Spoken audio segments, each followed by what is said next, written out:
Pollinators are very critical to whatever crop you're growing. I mean, for the most part, you know, the general public sees pollinators in their flowers and their shrubs around their house. For us, as farmers, we're growing crops that feed and fuel the world.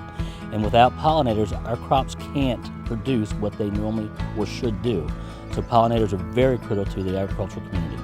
Farmers really, over the last dozen years especially, have been taking extra measures to save pollinators. We always have. My grandfather taught me that you need to take care of the soil and what's ever around it, and that includes the pollinators. I traveled the country the last several years as National Corn Growers President and talked to a lot of farmers.